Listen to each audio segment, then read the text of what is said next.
The South African government says self-proclaimed prophet shepherd Bushiri and his wife Mary will be extradited from Malawi. The GCIS adds it was able to confirm that the Bushiris weren't whisked back to Malawi by that country's President Lazarus Chakwera, who was on a visit to South Africa. After the visit, Chakwera and his delegation left from the Waterkloof Air Force Base in Centurion. They stopped at OR Tambo International to collect other officials. The government's official communication service says Home Affairs immigration officials verified the identities of all passengers and the Bushiris weren't on the flight. Law enforcement agencies are continuing with their investigations into the pair. Well, during a live address on Facebook last night, Bushiri made several accusations against government officials who he believes have a vendetta against him. Newzroom Afrika's Dondani Dakalani has more. I am in Malawi, not running away from any trial in South Africa. If I wanted to run away, I couldn't have come to Malawi, and I couldn't have announced that I'm in Malawi. Shepherd Bushiri is adamant that his escape from South Africa is not an act of defiance, but rather desperation to protect himself and his family. I feel my life is not safe in South Africa. So many times I've had attempts of assassinations. I feel my life and my wife's life is not safe. I wouldn't want to die where my name is not cleared. Bushiri says he will stay put in his native country of Malawi until the South African government can alleviate his concerns. The government of South Africa should assure me of my safety, as I have said that my safety is not okay. I have opened a case where I'm looking forward to have feedback from the government, whether the people have been arrested or anything has been done to the people who wanted to kill me in South Africa. In Santon, until now, I'm not being communicated. Because of this, Bushiri says he now wants the government in Malawi to intervene in the matter. He says he'll ask them to negotiate the terms of his return with their South African counterparts. On top of his list of demands, Bushiri wants reassurance that he will remain out of jail. My bail must not be revoked, as I've come here only to seek for intervention of the government of Malawi, that they should consider these issues as they will lead to fair trial. Additionally, Bushiri wants all his investigating officers removed, accusing them of extortion. He says they should all be investigated before the matter can proceed. For Newzroom Afrika, Channel 405, I am Dondani Dakalani.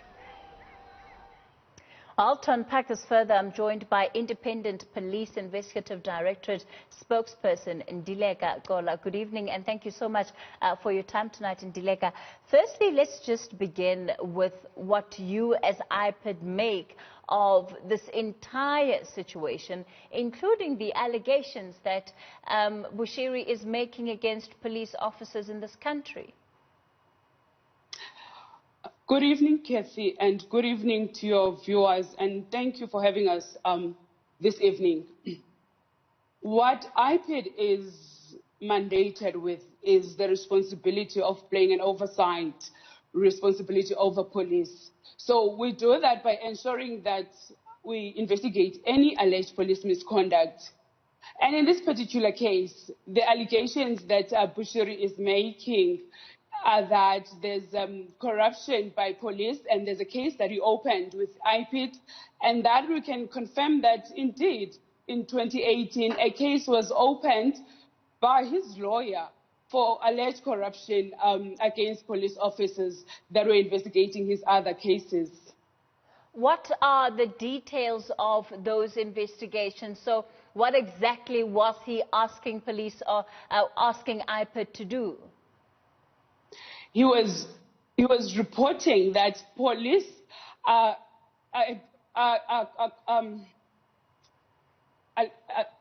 Jesus Christ.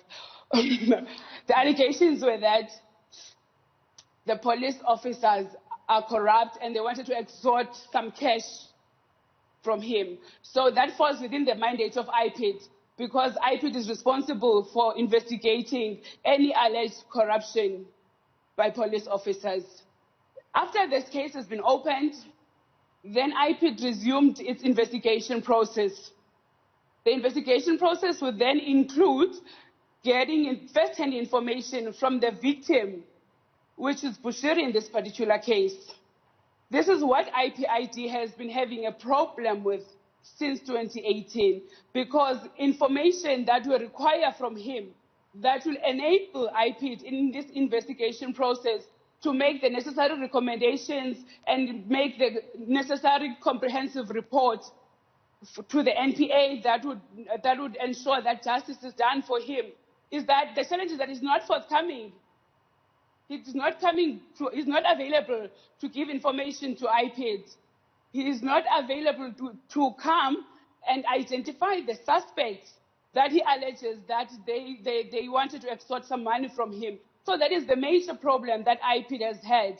And this challenge has been communicated with him by IPID that until he cooperates with the investigation process and give us more information that will empower us to ensure that we do the necessary investigation that will ensure justice for him at the end of the day. We are unable to continue with the investigation, and as a result, this matter has sort of been stalled until he becomes available from his busy schedule.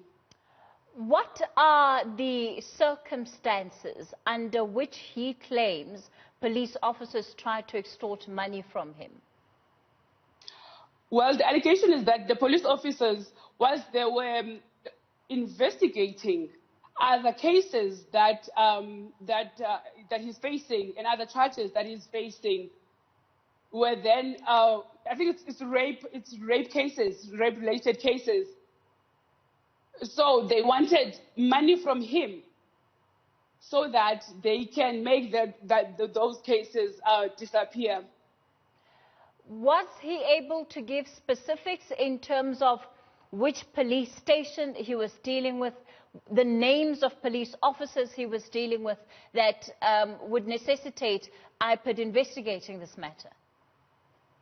That is the major challenge, Kathy, that IPID is facing. The fact that he's not forthcoming with such details of which police officers he's not coming into party so that he can identify the suspect and say, this particular police officer is the one who said to me, should I give them this amount of money? They will make sure that this case disappears.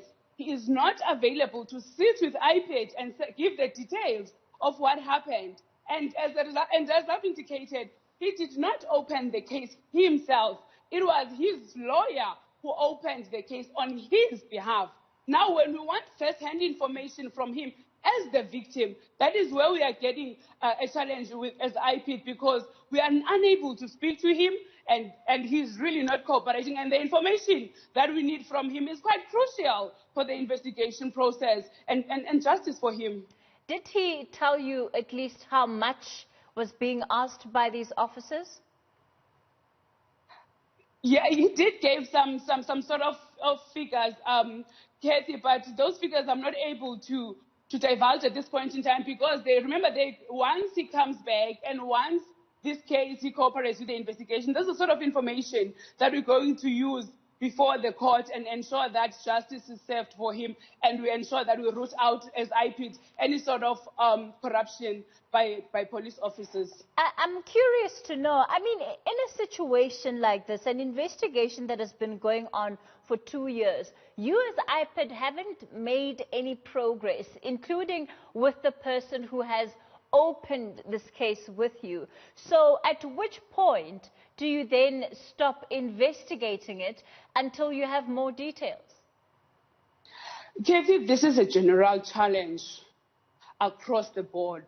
It is not just this particular case that IPID faced this sort of challenges, that victims come and they open cases with us, and at some point they just not cooperate with the investigation process. It is a general challenge that we are faced with.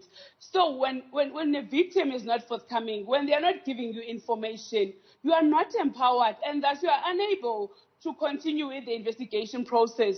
But that as it may, we don't close these cases, and we continue to communicate with the victim. Sometimes you find out that, Kathy, it's young girls that have been allegedly raped by police officers. But sometimes they talk about these things as families, and there's some sort of money that gets paid, and then you get some sort of lack of cooperation. Sometimes it's key witnesses that do not cooperate with IPID. And police investigation is quite a complex matter. So it becomes really a challenge when your key witnesses are not cooperating, because even if you would finalize this investigation, when you get into court, once you get the necessary information, it would not really be a watertight case that would ensure that we secure a conviction. Of course, the difficulty for IPID in this particular scenario is that the victim, as you put it, who you have been trying to get in touch with and who has opened this case, is now turning their attention on you and saying that you, in fact, have not been doing your jobs and that you have not been investigating this matter. He knows for a fact that IPID has communicated with him, and we've given him feedback that IPID awaits him to provide more information that would enable the Directorate to do its constitutional duty of investigating alleged police misconduct. So are you saying he's lying? What I'm saying is that he is aware that he has not been cooperating with IPID. He is aware that IPID awaits him for more information that will enable IPID to do the investigation. He's been contacted by our investigation officer, and the investigation officer was quite prepared to ensure that he goes with him so that he can identify the suspect, but he still was not available because he was just not available because he's busy.